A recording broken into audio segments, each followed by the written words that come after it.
Sometimes time plays an important role in strategic situations.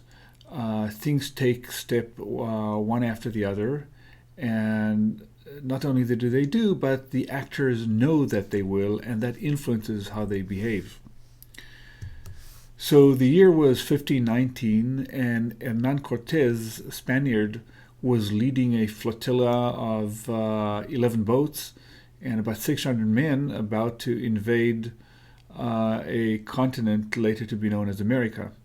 They were vastly outnumbered and were well aware of the heavy odds they were facing. And as is famously known,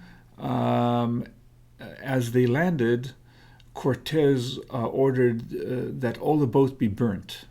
There's some controversy whether this was done in complete coordination and agreement with his men or it was sprung on them, but either way, it's clear what the logic behind it was.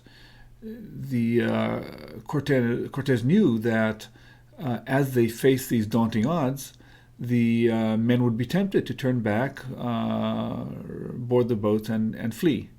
And by removing that option, that increased their fighting resolve going forward.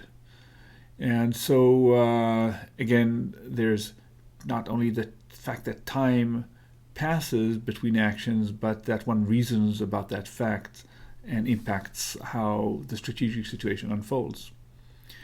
We see it not only when there are multiple agents involved, but even in a single decision maker here. It's not only Cortes and his men, the two actors, or the two sets of actors who are somehow actions are intertwined, but even when there's a single actor, the fact that time unfolds can impact the situation.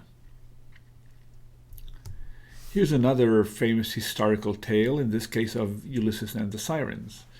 Ulysses is captaining his boat and about to pass through the Straits of the Sirens, and as is commonly known, the sirens' song are so seductive that they would cause any person, in particular Ulysses, to do things that are in his own not in his own best interest. He would jump into the sea. He would crash the boat against the rocks.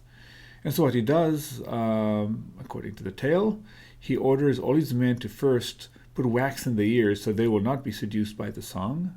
He himself, who in fact wants to hear the song, knowing that he would not be able to withstand the seduction, orders his men to tie him to the mast, and should he possibly get free from the ties, to restrain him with their swords.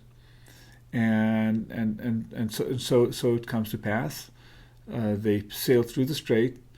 When he hears the siren song, he goes temporarily insane and tries to escape from the bonds and fails, and all is good.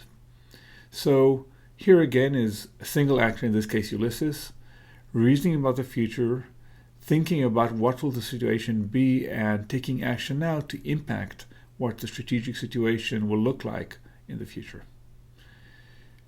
To model such situations, we turn to games in extensive form, as the term is called, sometimes simply known as game trees.